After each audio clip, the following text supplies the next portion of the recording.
We'll start with applause.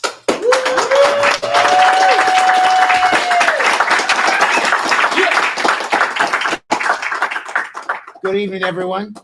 It's good to see you all for what is the last stop on the Librotraficante California caravan. These folks have been road dogs for about 2 weeks, tearing up California highways, environmentally conscious, though they were. Lots of stops along the way, and you're going to hear some of their stories tonight.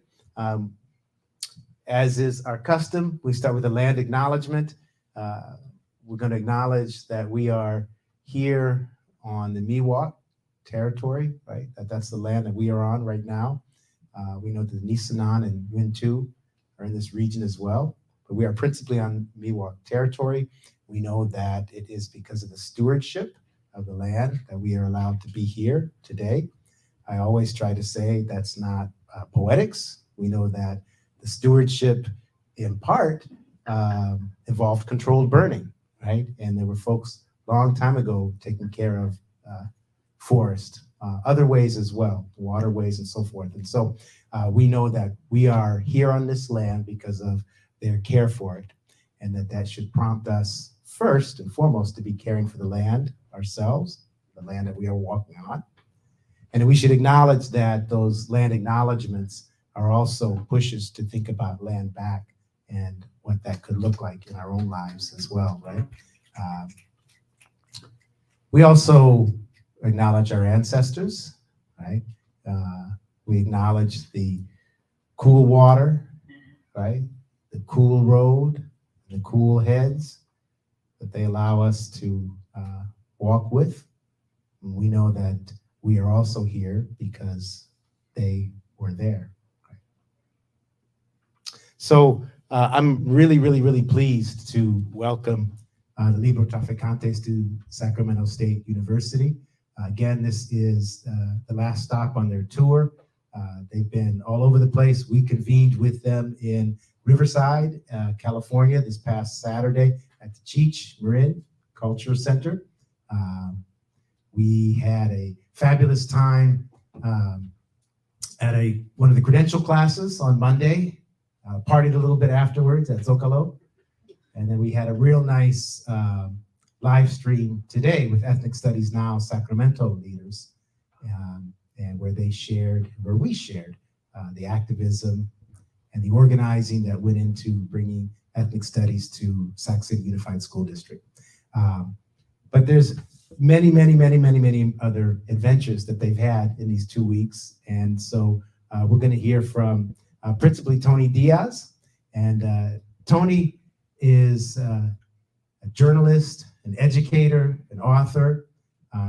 He's been doing these radio programs for a long time. And for folks in the room, I'm happy to say that I've known Tony for quite literally 20 years. And it's been 20 years since I met the Nuestra Palabra program and learn what they were doing there. So he's been at this for a long time, and has lots of street cred for doing it. And then he has crew here with him as well, Liana, Lopez, and Bryan Parras. We'll get a chance to hear from them as well. All co-founders of the Librotraficante. Yeah, you can't give it up more than that, right?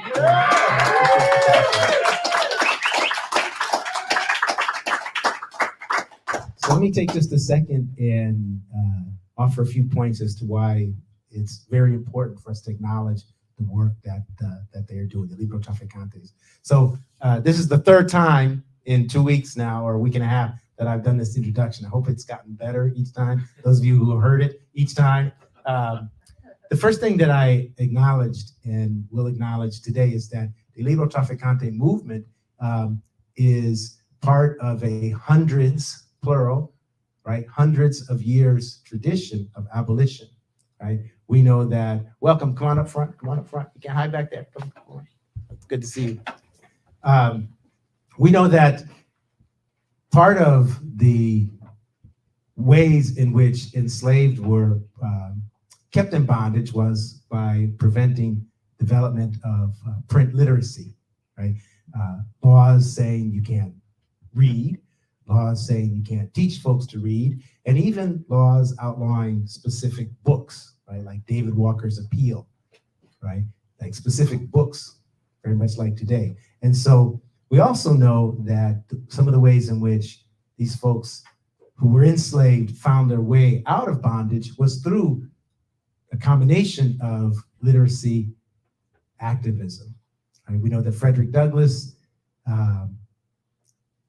really stole the opportunity to read, right? And we know that he also was a publisher, a journalist as well. And so we know that Ida B. Wells was a journalist who highlighted lynchings, right? So she was really married literacy and social justice in that way, right? But we know that even outside of this extended history of abolition that the Librotraficantes exhibit, demonstrate, and participate in, we also know that just in ethnic studies history, right, they have a very solid place in amplifying ethnic studies education. And when we look back on these movements, we're going to be reading about the Librotraficante movements.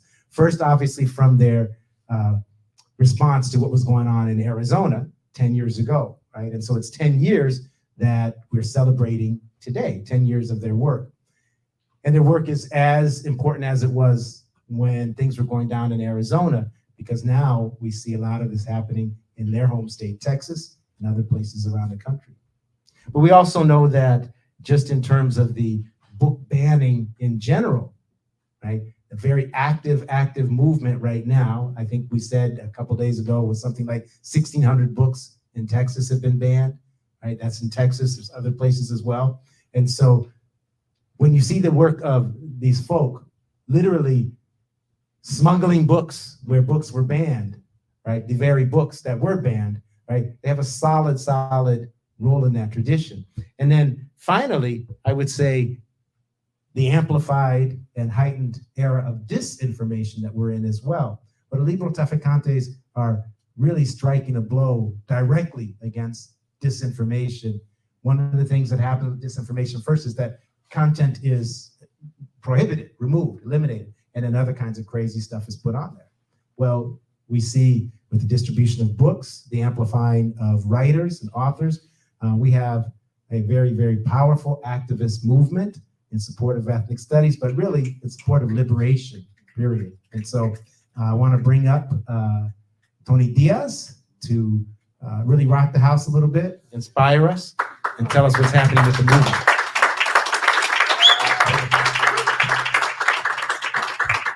Thank you so much, hermano. I really appreciate it, and really so wonderful to convene with you. It is a little exhausting, but it's been a really fruitful and fun trip to bring us all together. And there's been some rumors that we were going to seek political asylum from Texas here in California. It's very tempting, but I want you to know you have edified us. It's thrilling to come. You're doing some amazing things that we had only imagined. And the great news is we're going to talk a little bit about some folks in office that tried to destabilize our communities through unfair, unjust laws. And on the flip side, look at how beautiful things are. And we're going back, fired up. Today we want to celebrate literature. You know, they want to ban these books, so let's put on a show, let's put on a show to say, oh man, there's tons and tons of mind-altering prose here. So we're going to share a little bit of that. I'm going to share something from my book, The Tip of the Pyramid, Cultivating Community Culture Capital. That's a little bit about marking 10 years when Arizona officials, right-wing Arizona officials, banned Mexican-American studies. It describes the work of Nuestra Palabra, Latino Writers Having Their Say, which I founded in 1998. Tengo canas, you're like the gray hairs in my head are from some of those moments. The book is really about community, and I've seen it on display. It's heartwarming. I don't use the word hermano, glibly. I feel at home with you, brother, con tu familia, your beautiful familia, and I feel like we're stronger, And I see community at work here so profoundly. So I think we as Tejanos need to acknowledge just the amazing work that you're doing, because you've passed ethnic studies as a requirement for high schools. And we should applaud each of these achievements. Your universities require it. Your universities require it. We got to visit the student teachers. I had to pinch myself. You are edifying frontline cultural accelerators who are having a profound influence. We are not there yet in Tejas. Okay. Now, a shout out to our Tejanos. There's the Knox. Of course, you're familiar with Knox Association. There's the Knox Tejas Focos, the different focos. I'm part of the Knox Tejas Foco. And there's a K through 12 Mexican American Studies curriculum, which actually has summits. San Antonio, there's Chicanos who put on special programs for teachers and how to teach it. But it's individuals, it's collectives. It is not an entire movement at this scale. So on those days when you're a little tired, I know the little day to day when I hear you complain about traffic, if things don't seem to go perfectly that day, please know we're watching from other states. We're thrilled, amazed, and we're fired up by that. So when we go back to Tejas, we're like, no se cansen, no se cansen. It's going on in Califas, and it's going to spread. K through 12 you're pushing for. Teacher certifications you're pushing for. It's an all-out renaissance. They tried to erase us, but don't know. So one more time, it's like. So today what I'm going to do is I'm going to share some excerpts from the book, a little more reading than I've done before. And of course, I don't want to start any fights with anybody. I only got 6 copies left, ladies and gentlemen. So only 6 copies left of the Tip of the Pyramid, Cultivating Community Culture Capital. I'll share some of that. But I also want to celebrate that, yes, books are, to me, essential to us. But we got to defy these folks that want to silence the books. And we've done that with mis colegas here who, what I love is you were talking today about the first version of your textbook. You workshopped it with the students. You're like, here you go. And that's not what corporate publishing does. Okay? It's like, they want us to shut up, buy the books, and they want to reap in the money. And you heard the students, and they said they wanted more images. They wanted other things. And you met that. Bryan Parras and Liana Lopez do that as well. So Bryan Parras, we're going to bring him up afterwards to show you some of the film work he's done to add to our movement. Not to take away from the page, but they're banning the books. And it's hard to get our gente, the youth, to the books. They're used to that sort of imaging. Also, Liana Lopez right there is doing our multimedia as well. Even as we speak, by the way, they're modeling it. And I say all this too because that's part of what we do for the disinformation. Now we know what the words are for this, because what we brought to the table was that we go to people, we put on a show. There's a metaphor that we were doing, shooting out in the field. We were out in a field. We went to East Palo Alto. She was sitting by the side of the road. Okay. We had airplanes flying over us because there's some kind of airplane strip there. And we were sitting outside of the school and we saw a side of Silicon Valley because that was a book desert. We were in the middle of probably one of the richest spots in the nation, on the planet. Our communities are ensconced in book deserts. And we were able to go there. We're start working with them to deliver books there as well. But because of my colleagues, we respect the books. But now we also have, this is a multimedia broadcast, so shout out to our crews in Houston. So this is going to air right now on social media on 3 different platforms. It will then, the video will air on fox26houston.com. The audio will air on KPFT 90.1 FM. Houston, Texas, your community station. It's also a podcast. Teachers will use it. So I want to give a shout out to our crew in Houston. We got Rodrigo Bravo, who's our sound engineer. Also Roxana Guzman, who's our multimedia platform producer, and Mark Andy Piñon, who are also working on our graphics. So we basically have adapted, but like we know, it's the same idea. Today, Mark was asking, we want the youth to tell their story. This is one way. Maybe they tell it in 30-second, 40-second clips. We know about social media, but one thing I'm going to say, and I'll get to the books. When the Librotraficante movement kicked off, Bryan had heard our brothers and sisters in Tucson, the students, telling us that their books were taken out of their hands during class time. It was hard to believe. It wasn't on corporate media. It was the students, and Bryan was watching that. I will also add, we talk a lot about social media. It is important, but it changes. At the time, I'm gonna date myself here. You know, remember MySpace? Okay. right. That was a big social media platform at the time. Right now, people are Googling it. Okay. Tumblr, ¿verdad? Okay, a few more hands. Okay. But even closer to home at that time, and we're tying into East Palo Alto because they told us we were a few miles away from Facebook. Even at that time, we could get more traction on Facebook because they weren't making a buck off us the way they are now. So we say all that because we have to learn to translate all these mediums. Our students still need us. It's still rhetorical strategies. It still comes on that story Mark was asking for. And that is essential. That is what we can tell people to share. So I'm going to read some excerpts from the book. Then we're going to have Bryan Parras come up and share some of his film work. Then we're going to have Liana share some of her multimedia work. And there is a poet on the loose in the streets. Antonio Lopez is on his way here, and the traffic is legendary. So he's coming from East Palo Alto. And if he gets here,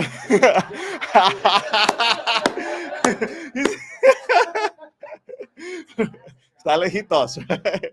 He says he's going to try and make it. And if he doesn't make it on time, we'll just have some tequilas with him. But if he makes it on time, he's going to flow with some poetry. His book is called Gentrification. And what's so cool about him is I wanted him to come because he's cool. But that's what you're creating. Because he went to school in East Palo Alto. He went off to the Ivy Leagues. He went off to some school named Oxford. No, I don't know where that is, but yeah. Something road scholar, no sé qué tanto, bilingual Chicano with that pedigree. He could have been banking 6 figures. He ran for city council in East Palo Alto. And he went from workshopping poems to workshopping cities. So he's going to come and flow. Why? Because that's what you're doing. That's what people want to stop, but they can't. All right. So I'm going to read to you a couple of ditties from this book, The Tip of the Pyramid. I want to try it this way. Kind of a cool tool. And then I can go professorial on you because then they're going to thrill you with multimedia. This is from the first chapter, The Tip of the Pyramid, Cultivating Community Cultural Capital. It's titled, Arizona Banned Our History. We decided to make more. During our lifetime, just a few years ago, Arizona right-wing Republican legislators banned Mexican-American studies. Whether or not you know this reveals a lot about American history. This isn't ancient history. This is erased history about the erasure of our history. If you knew about this, and perhaps even defied the ban, and I got to clap for y'all because y'all defied the ban. In this room, y'all defied the ban. And I lost my page. If you knew about this, and like you did, fought to defy the ban, we got to ask ourselves if mainstream media, textbooks, or curriculums have allowed this direct attack on our community to fade. And let me ask, how many folks have not heard about the ban in Arizona? Raise your hand if you had not heard about it. This is the first time everybody in the room had heard about it. That's awesome. That's a big deal. California, We love you for many reasons. A lot of times, and even in Texas, there may be one or two folks that have heard about it. If they've never heard about this attack, they have to ask themselves why. This oppression revealed to me that there are forces at work in this nation to sabotage our intellectual growth. This isn't a conspiracy theory. This happened. We were sitting in the courtroom at the Ninth Circuit Court of Appeals in San Francisco when a federal judge said to the lawyer for the state of Arizona, by the way, worst job on earth, lawyer for Arizona, if a curriculum is proven to help minorities succeed academically and you ban it, how is that not an example of discriminatory animus? That sentence freed me from sentences. In that courtroom, I profoundly understood that the power of self-determination and community cultural capital, and that there were people threatened by intellectual advancements. The Librotraficantes were uniting with scholars and educators from Tucson and across the Southwest and the entire nation, leading some of the leading legal minds, all of us shaping national media, indie media, social media, and history. Yet, my first time visiting the Ninth Circuit Court of Appeals, a legal playing field of the courts, was to watch the state of Arizona attack teenage Chicanx students for reading about their history and culture. Our crew mounted a public relations campaign that would rival anything the corporate world could sell us. Yet, no news outlets profoundly understood that this attack was clearly intended to debilitate our community cultural capital, our communities, for generations. This attack also revealed that there are forces at work that are threatened by our intellectual progress, which is part of our basic humanity. Yet corporate media insisted on reducing our plight to a discussion about the existence of a course or two.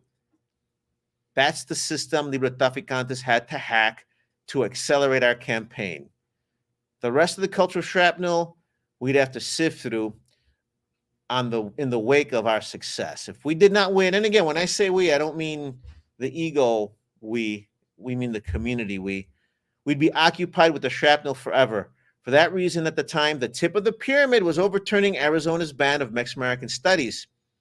We knew this would involve raising awareness and support, so the legal brilliant team assembled by Chicano civil rights lawyer Richard Martinez could overturn the discriminatory law. These were the goals that we Librotraficantes needed to broadcast to our gente via social media, indie media, mainstream media, what we're doing now, and one Mexican at a time. Policy change was the tip of the pyramid as our community united across state lines to thwart the ban of our history and culture. And we're expert at it. We've been practicing these skills since 1998 through Nuestra Palabra, Latino writers having their say. We didn't have time to pause and explain too much. We had to unite our community cultural capital and accelerate the resources we counted on to build our voices. We began a revolution by first summoning the poets. And I'm going to stop right there for that section. And I'm going to ruin the ending. All y'all united, supported the students of Tucson, the gente of Tucson, and you overturned that racist ban on our history and culture. We then went back to Texas, and we were inspired to fuel and renew the Mexican American Studies movement in Texas, which had been going also for decades. And basically what wound up happening, because the example of what was going on, just like we're talking today, the gente of California were inspired by the gente of Tucson. We were inspired by the gente of Tucson as well in Texas, and we fought to get Mexican American Studies endorsed, and it wound up getting endorsed at the state level. That paved the way for African American history to be passed at the state level, and then things were moving solidly. And I'll tell you a little bit more about what's going on now, because, of course, since that time, things have changed. So one thing I want to point out is that this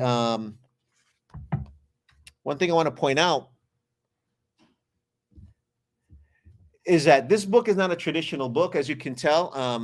I play with grammar, which drove my editors crazy. It's funny. I'll tell you a quick story. And we do community events all the time.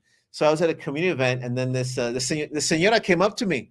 She goes, "I'm so mad at you." I go, "What did I do?" She goes, "I was reading your book, and then I found an error." I said, "I better tell Tony."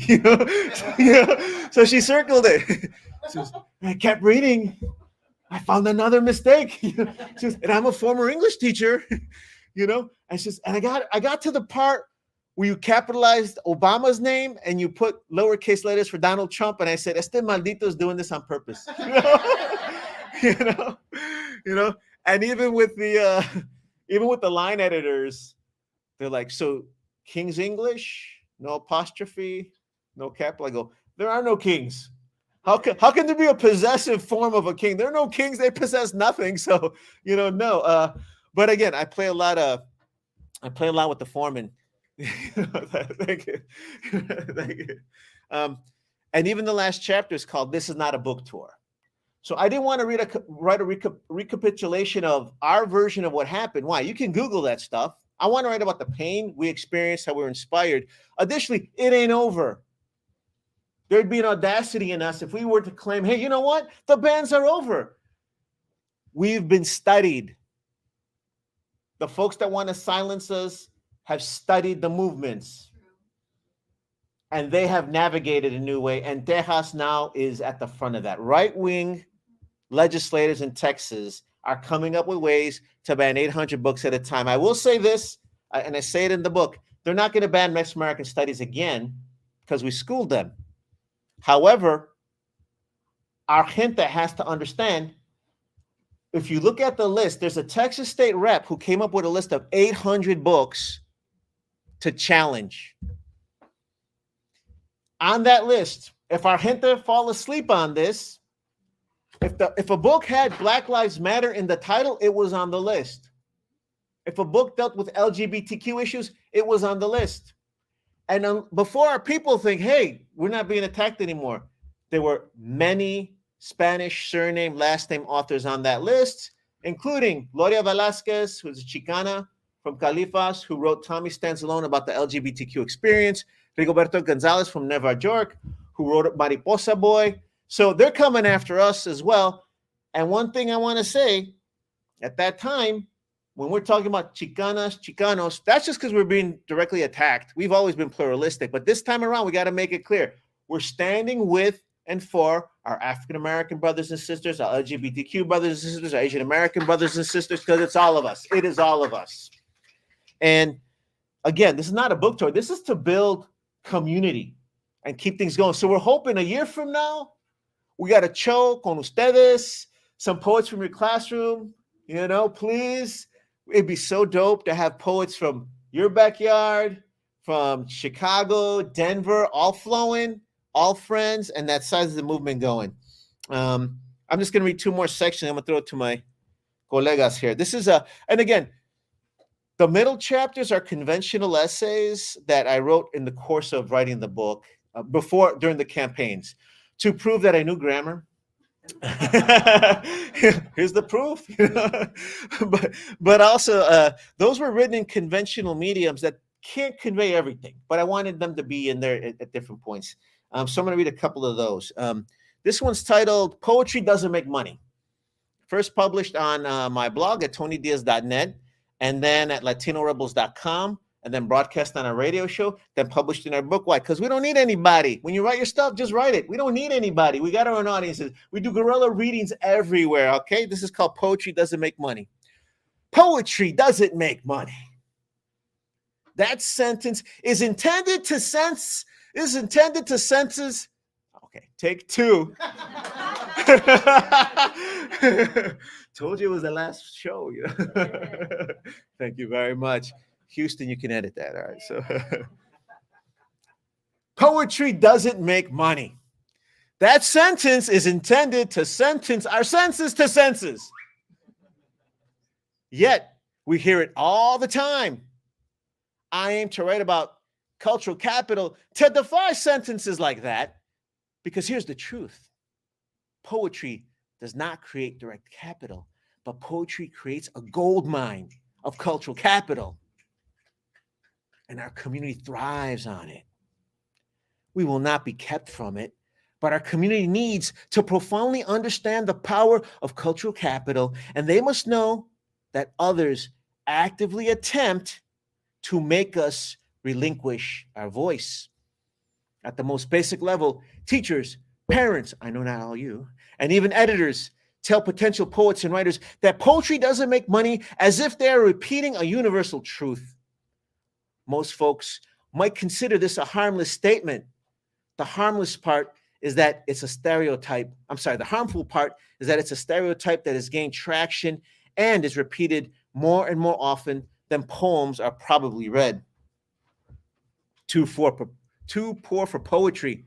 Poetry doesn't make money becomes a brilliant advertising campaign. The result is that our community is sentenced to a reality where poetry does not matter, because evidently we don't have enough money to enjoy it.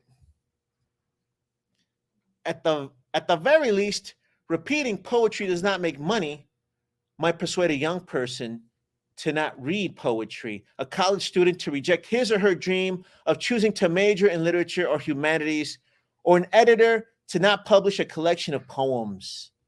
Folks then assume that our community does not care about poetry or literature. All humans have the desire to relate their voices, their visions, their stories. All people want to. Poetry does not make money, sentences our gente to silence. Writer Dagoberto Gilb, on the banned book list in Arizona originally, says it more accurately when he calls it invisibility. 2 of his books were in the Mexican Studies curriculum outlawed in Arizona. This is from the introduction to Mexican Literature, a portable anthology. Historians and scholars are inclined to attribute that unawareness to an invisibility of the community. But the implication of this becomes that it must be something of a quaint natural character inside Mexican people, and not the effect of poverty or consequence of lack of political power. I'd suggest that it's more of visual degeneration in the center of the dominant culture's eyes.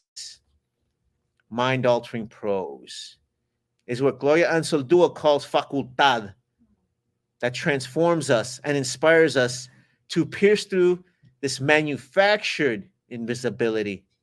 Endowed with facultad, we're on the road to becoming cultural accelerators. Anzaldúa's book, Borderlands, La Frontera de Nu Mestiza, was also one of the books on the prohibited mass curriculum at the Tucson Unified School District. In it, she writes, La facultad is the capacity to see in surface phenomena the meaning of deeper realities, to see the deep structure below the surface. By the way, students in Tucson were studying this on a regular basis, okay? Mind-altering poetry and prose reveal to us what is missing, and that when we write about what we see in our minds and we dispel that myth that poetry does not pay, because we are proof that poetry creates cultural capital. If we invest that cultural capital into our community, we are poised to accelerate it for the good of not just our community, but for humanity. I've seen this happen before my very eyes. In 1998, I founded Nuestra Palabra, Latino Writers Having to say shout out to Houston, H-Town in the house, así. Muchas gracias. We started in the party hall of Chapultepec restaurant in Houston's Montrose neighborhood. At the time, people didn't quite say to me, poetry doesn't make money. Instead, They used a lot of synonyms and euphemisms. The worst thing I would hear, even from other Latinos, was that our community just was not interested in literature. Let that sink in.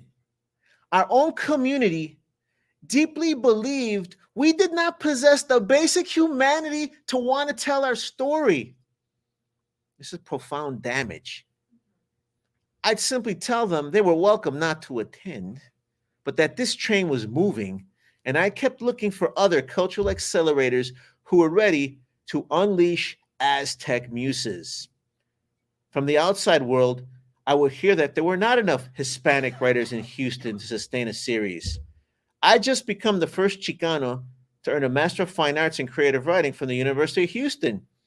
I moved there specifically for that. This was shocking to me.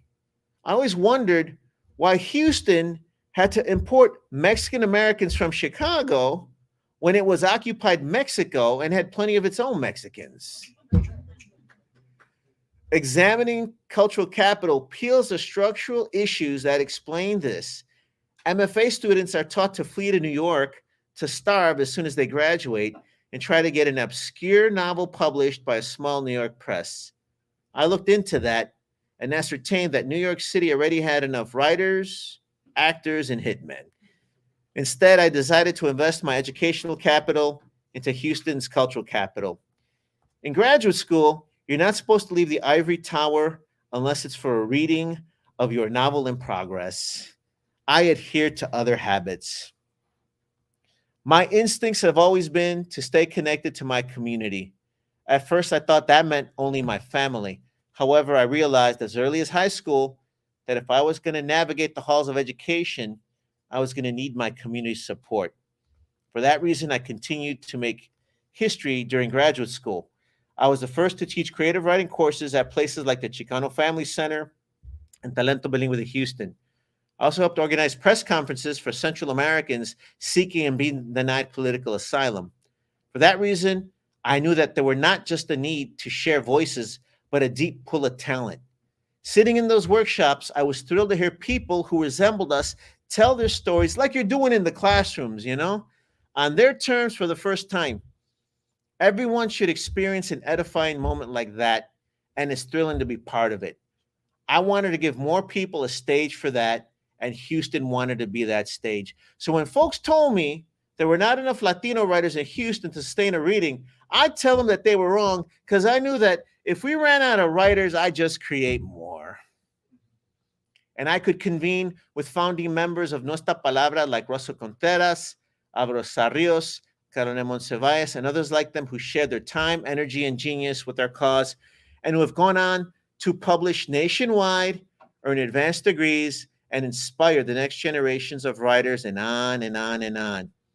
When I think of the 2.6 million Latinx students in Texas public schools, that's a fact right now, 2.6 million Latino students in Texas public schools, I envision 2.6 million poets and writers. But don't be scared.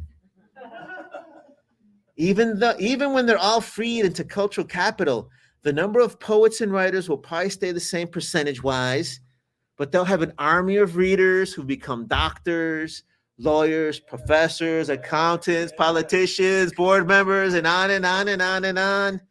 If you don't believe me, you simply need to refer to the research by Chicanas and Chicanos that was submitted as evidence in court to overturn America's un-American ban of Mexican-American studies. If you need more proof, sociologists take too long to explain the dagger at our throat. Writers render the moment. The poets make us sharply feel the import. Librotraficantes hit back. I bring all three to this battle for cultural capital, and I got 10 more waiting in my car.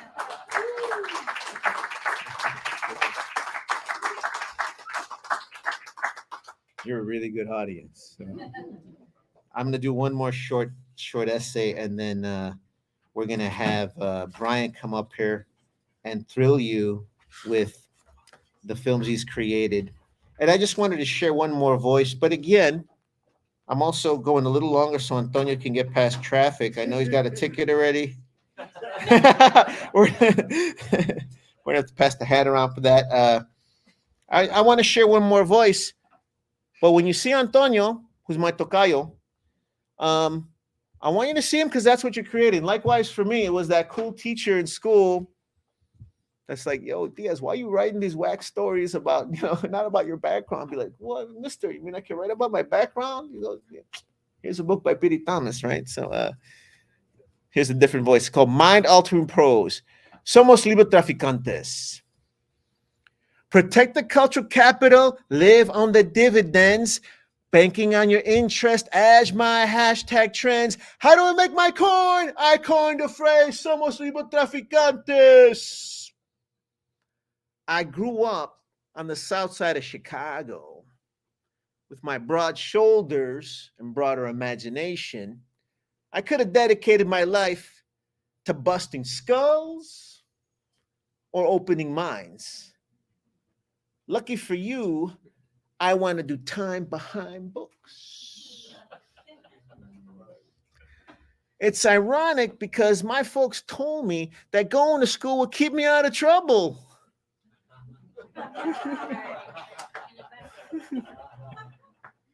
Little did they know that those small doses of mind-altering prose were simply starter books. I would grow up to get into harder and harder stuff. Worse, I became a kingpin of contraband prose. I'm just evil in nature. I suppose my parents could see this in me all along. They tried to save me. They sent me to a Catholic school, but not even the nuns or the brothers or the priests could change my evil ways, no matter how much they hit me. So no, reading Nathaniel Hawthorne's Young Goodman Brown did not make me a young good brown man. Instead, I would turn All Quiet on the Western Front into All Chilling on the West Side. I turned Macbeth into MC Beth. I couldn't stop myself. No matter how much I was punished, there was no boundary my imagination would not cross. I was always capable of the unimaginable. I respected no limits. I had to get out of Chicago for my own good. Back when I was a kid and a punk would ask me why I was reading a book on the corner, I'd reply, "Is this or beat your ass? I will beat you with the book." I went to Houston to check out the literary cartels and to get my papers, an MFA, which stands for Mighty Fine Aztec. I'm the first Chicano to get an MFA there. Of course, it made no sense to me that I'd be the first Chicano to become a Mighty Fine Aztec in Tejaztlan. The sense this makes is nonsense. Texas has occupied Mexico. But being from Chicago, I can smell a racket a mile away. I wanted in on the action, so I started a gang.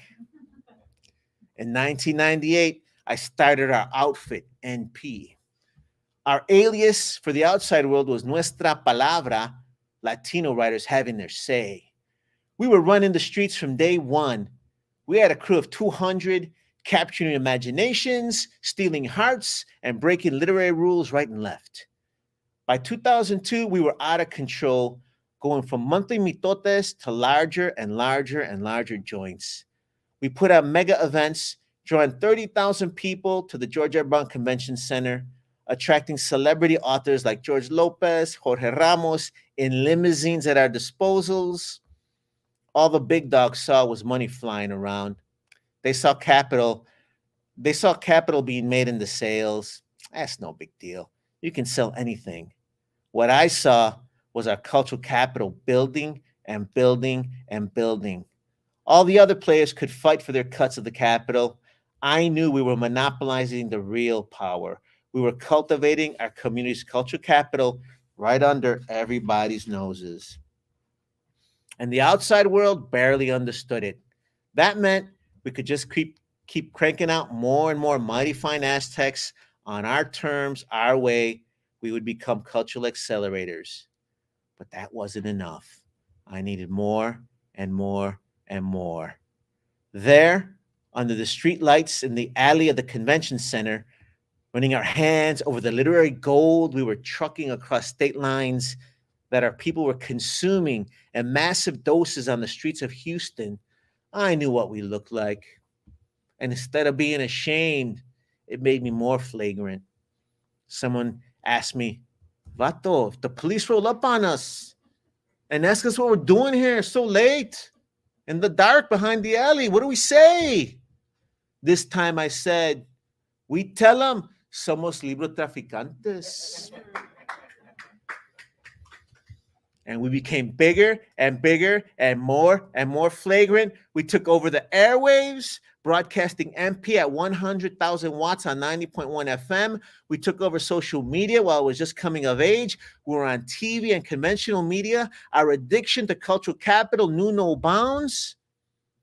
Of course, there were people watching who wanted to put us in check, but they couldn't, not just yet. We didn't know there were mighty fine Aztecs in Tucson, Arizona, who were running cultural capital factories of their own on different fronts and at different scales, and they were about to be attacked. Our destinies would soon be directly linked. I've told you before about Arizona's band of Mexican-American studies, so you know how we launched the 2012 Librotraficante caravan to smuggle the books banned in Tucson back into Arizona. But now you need to see the larger picture. The far-right Arizona Republicans who attacked our cultural capital were flagrant too. They accused our community cultural capital of promoting the overthrow of the government. I know language rackets. They wanted Americans to think we try to change the world violently because at the time, it was hard to imagine us as intellectuals. What was really happening was that some Republican politicians were scared of young Chicanas and Chicanos cracking the spines of books instead of each other's spines.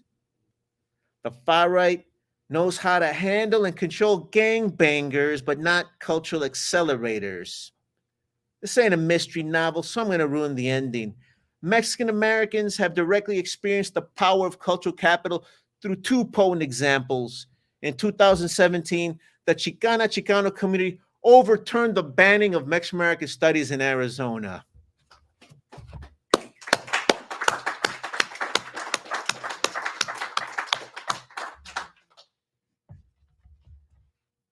And then in 2018, Chicanas and Chicanos advocated and succeeding in getting Mexican American studies endorsed statewide by the Texas State Board of Education.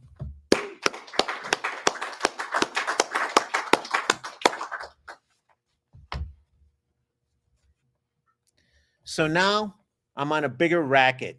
There's a new game in town. We're going to be dropping monthly doses of cultural capital for our edification, spreading mind-altering prose to the entire nation.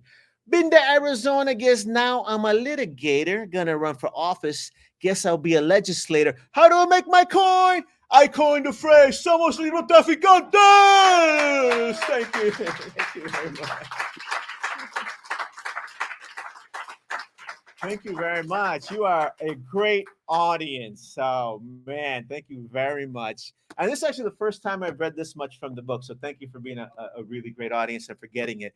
Right now, I want to bring up Bryan Parras because he's been pivotal in creating so many other facets of our movement. We call him Librotraficante, HighTechAztec. You're going to get to see some of his videos, and he's the cutting edge, so please welcome Bryan.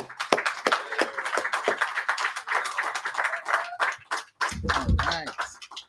And I'm also working the camera. Tony, just look in there, see if you're a little taller than me. So there you go. If you have to push it down. All right.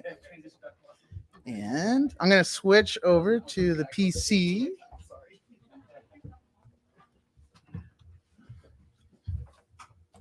Uh-oh, I think I'm locked out here. Mr. Dale Allender can... You have to tell everyone your password.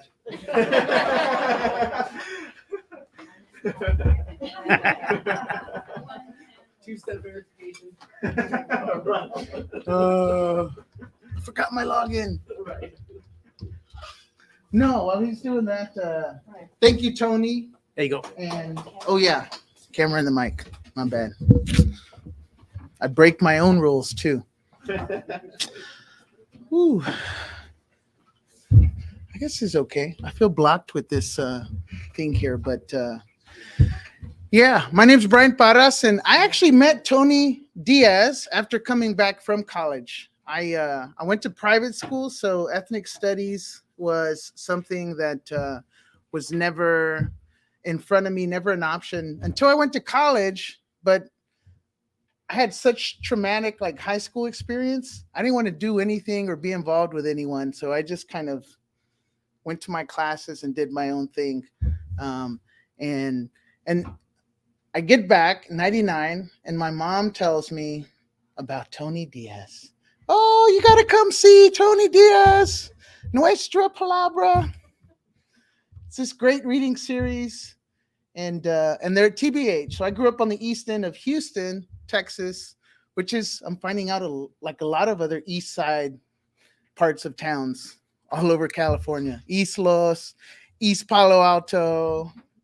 I don't know about here, East Sacramento, but usually it's like a Chicano barrio.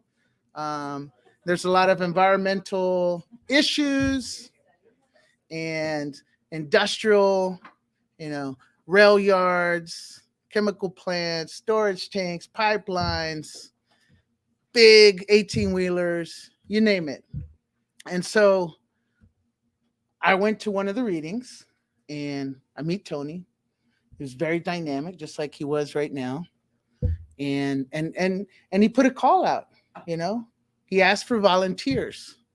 And looking at his book, I think it's awesome because right here, when it was on the screen, I noticed all the people walking up and walking down the pyramid. If you've ever been to Teotihuacan, most folks take selfies at the top. Not Tony. He's near the top, but in the middle, showing folks coming up and down. And I think, that's been a testament to his work. He's a cultural accelerator, but he's also trained and helped a lot of us become cultural accelerators too, and build communities, right? That we grew up in. I'm homeborn in East Houston. And, it took someone coming from the outside to help pave the way, because there's so much infighting and so much, jealousy, and so little room allowed for us in Houston that, many times we don't see what's obvious, and we don't, do the work because we don't want someone else to get the credit or the payoff.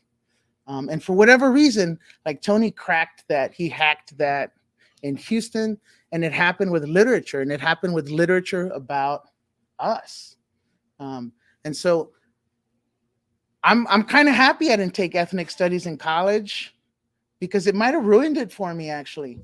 The students that I remember in those classes in college, they were a little more affluent. They had parents who had already gone to Ivy League schools, and they were proud, and I liked that about them, but it was just a different crowd than what I was used to.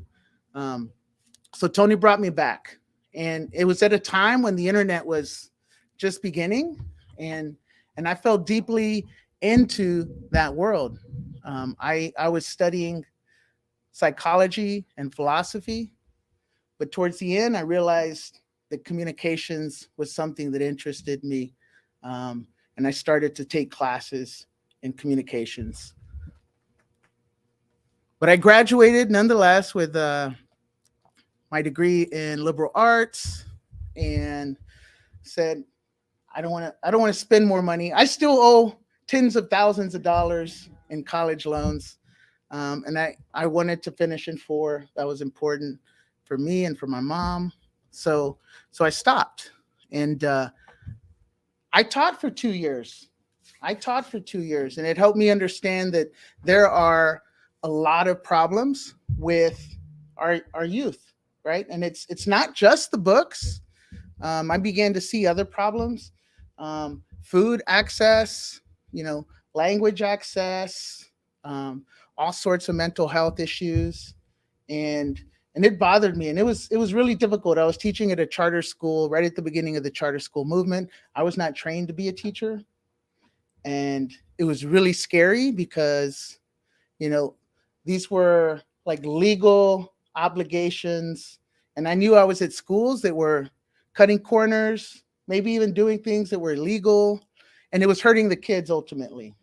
So I got out of education, and I fed that work through Nuestra Palabra and through another nonprofit called Texas Environmental Justice Advocacy Services. And I think both Liana and I and many others who have been a part of Nuestra Palabra are teachers, but we're teachers outside of the schoolroom, right? Outside of the classroom.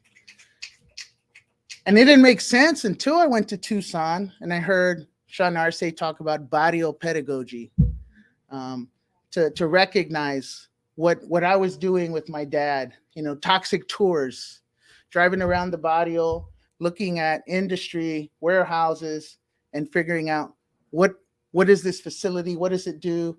What are the threats? What are the potential harms that it's causing to public health? Looking at disparities between schools on the east side and schools on the west side, etc. A critical thinker, right? And connecting all of that back to the neighborhood that I grew up in, and asking questions at city council meetings, etc. So I read a lot, and one of the things that really struck me after volunteering with Tony for about 10 years was seeing this video, and hearing about the students in Tucson fighting for the right to be educated in such a beautiful and powerful way. And I don't know if y'all have seen this.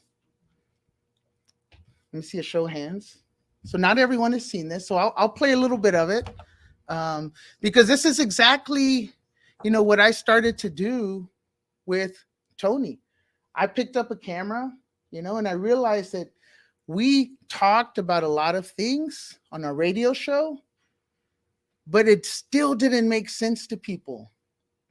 When I showed them a picture of an environmental situation, like a big smokestack behind a school with kids practicing and the black smoke just raining over them, they got it. Even young kids could see that there's something wrong with this picture. That's not right. So I thought, I'm going to use the camera to document what's going on and to share that. And so seeing the students do that as well compelled us to really, really, respond in the way that we did. So I'm going to play this. And I think Roxanne's going to put this on. Okay. Maybe put the link up in the chat for folks online.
right, I think you get the point.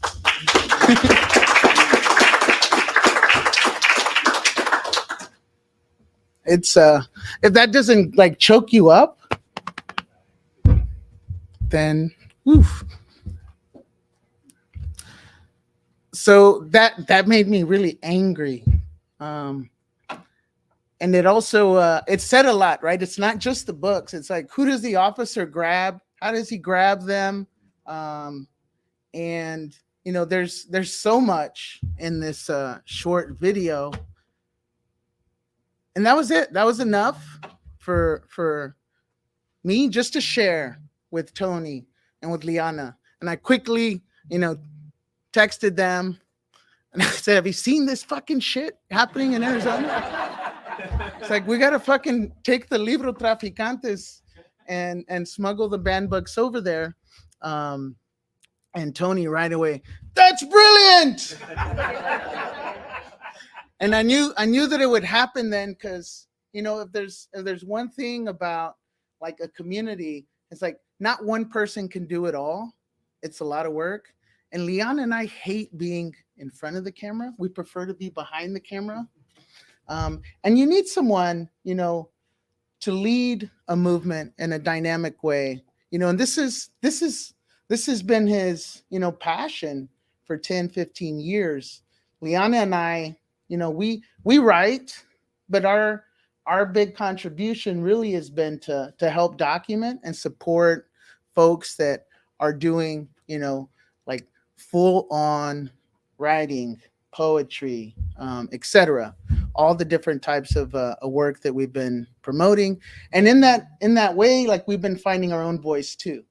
And mine, you know, really is environmental work, but also putting little videos together. So we decided to respond with humor, with satire, and by using tropes that we knew would trigger folks, including our own elders. And we did this video in about like 30 minutes. We actually edited it, shot it, you know, and uploaded it right before a radio show, because we would use our radio show as a launching pad, right, to just experiment with crazy ideas. We protested outside the Canadian consulate once, and blamed them for allowing illegal Canadians, you know, across the border.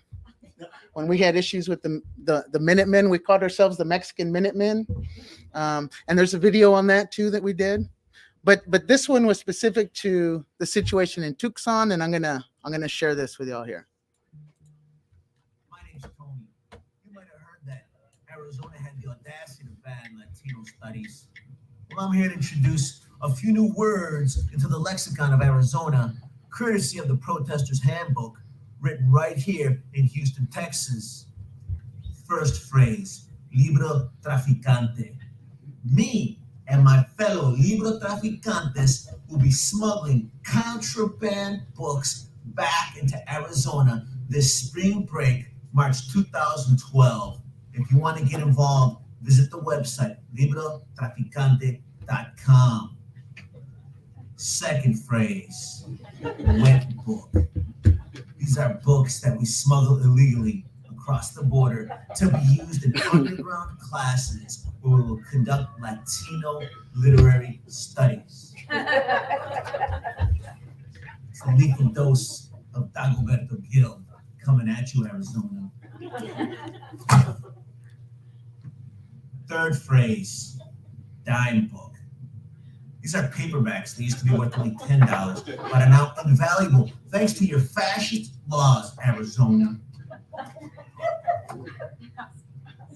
House on Mango Street, 25th anniversary edition by Sandra Cisneros. I heard she's leaving San Antonio. Maybe we can convince her to come live in Arizona. Contraband people. Arizona, we're throwing the book at you. V for victory, vatos.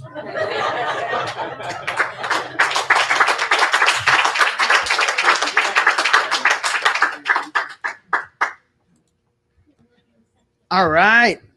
And so you get the idea, right? It's like Tony's allowed us to use our talents to add to contribute to, and to develop our own voice. And this was a lot of fun. It was a lot of fun. And then Tony just like started doing all this on his own. It's like it took a little while to convince him to do video. We used to banter back and forth on the radio show. He's a diehard writer, but we did it. And I'm not going to show this video, but I just want y'all to know that over the years, I've been documenting stuff and loading them up on a YouTube channel, HighTechAztec, and there's some incredible readings and speeches by authors like Lorna D. Cervantes. But I don't want to take up all the time. I would just encourage you, to take a look at some of the videos in my playlist, and know that like we have probably close to 200 tapes that have not been captured.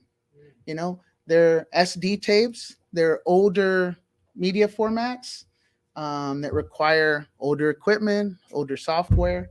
And the reason, they haven't been captured and uploaded is because we were organizing too this whole time, right? And I was doing MP work and environmental justice work at the same time. So that's why I want to go, to film school. Like I want to catalog all this stuff. It's just sitting. I've been trying to take care of it for 2 decades now. And I think it's valuable. I think it is important to share. But yeah, watch these and feel free, to contact me about them if you want some context about, where they were shot, and all of that. And I'm gonna hand it over to Liana to share with you a little bit about the work that she's been doing and contributing to. And most of the videos that I've done, she was right there too, helping, just like we're doing together right now. So really, their work that we both did, and others as well, right? Because we've always had volunteers that have contributed, like Roxanne, who's in Houston right now, producing this live stream. Liana? All right. So I love Bryan. First thing Bryan told Tony, don't move around when he's talking. And so when he got up here, he started moving around too. So I am going to try not to do the same thing. So I know I'm a little shorter, so hopefully you can see me.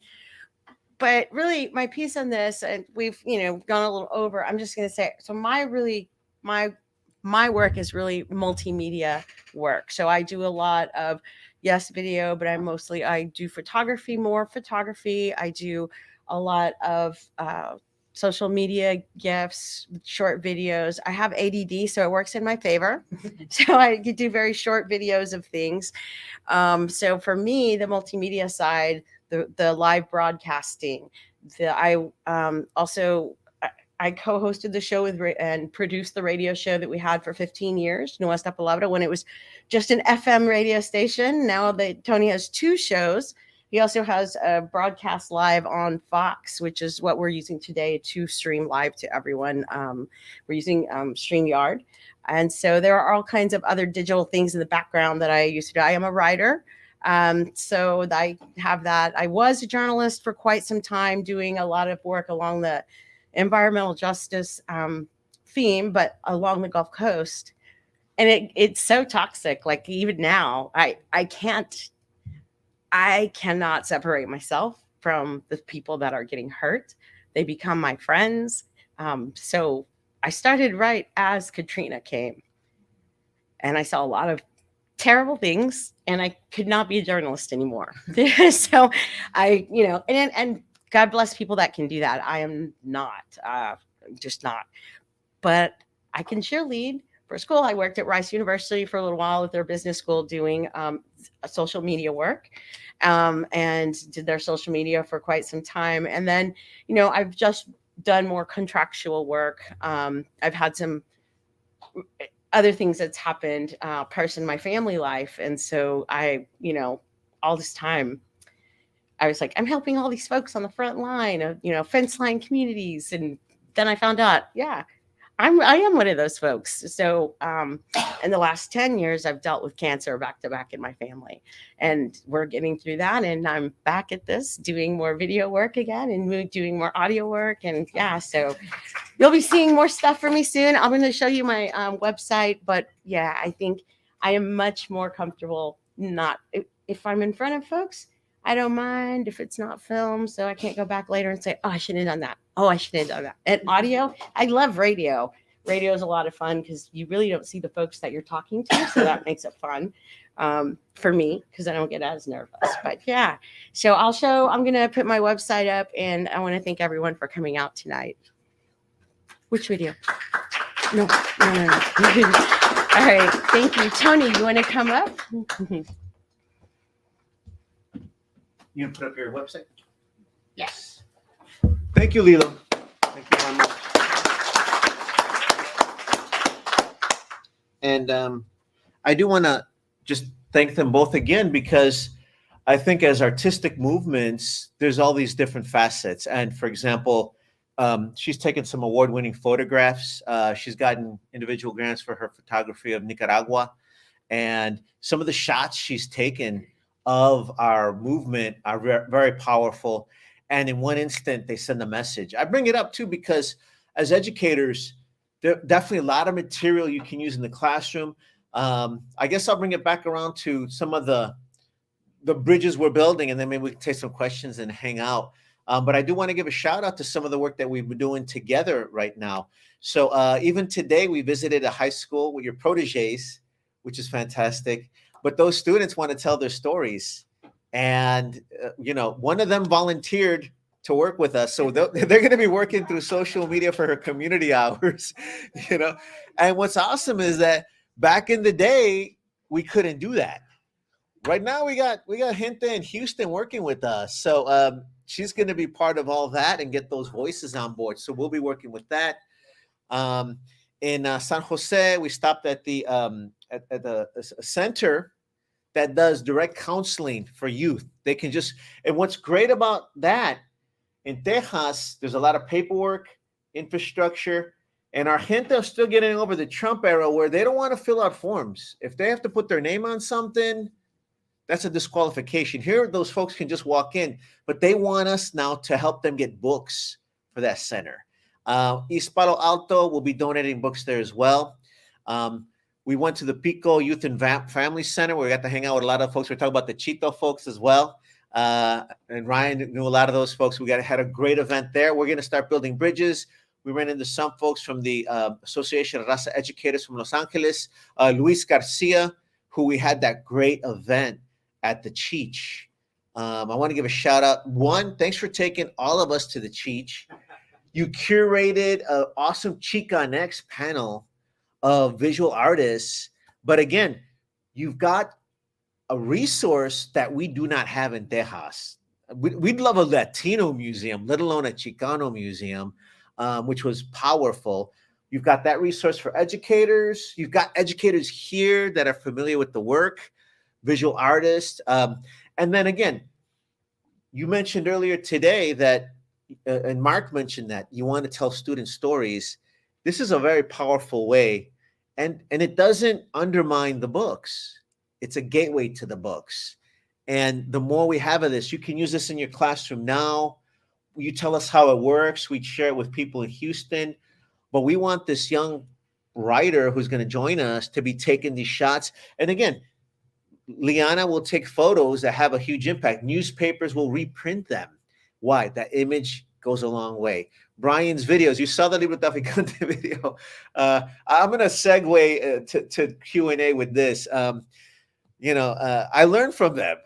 And I remember having the arguments with Bryan, like, I don't think videos are important. I think books are the way to go. He's like, I don't know. Videos are pretty powerful. And I'm like, stop bugging me about it. And of course, part of the praxis, my private praxis, every year, I give myself many things to fix myself because I'm healing. I'm healing in different ways. Some people, I'll tell them my resolutions. That year, I'm like, I'm going to get over myself. I'm gonna shoot some videos. I'm gonna do this thing called Twitter. Fine, I'll build a website, right? That was like the 10th video I did that year. The first one I did was like 12 minutes long because I'm like, well, it's short. No, I was like, by the time we got to this one, it was super short. And like you said, we shot it. It was fun. You heard there's a rooster at the end because I live in the barrio and my neighbor's got a rooster and he crowed at just the right time. He came and shot it. We actually then hung out. There's a lot of partying involved. So we hung out, had lunch as he edited at the cafe where we were having some cervecitas and food. Liana was calling writers for our radio show, calling Sandra Cisneros, Dagoberto Gil, telling them, you're banned in Arizona. We want you on the air tonight. So she was putting together an awesome lineup.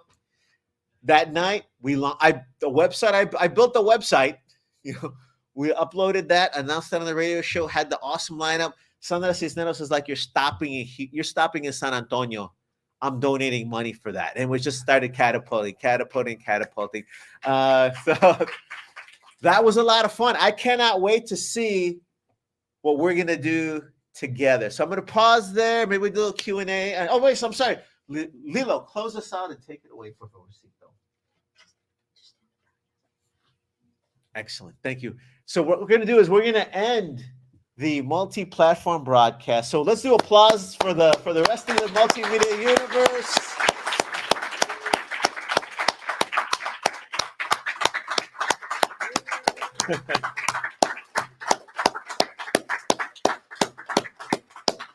Thank you all for tuning in. Stay up to date and open up a book. Thank you very much. This is Tony Diaz, Librotraficante, behalf of Librotraficantes. Don't be jealous. We're in California. We're coming back. We got work to do.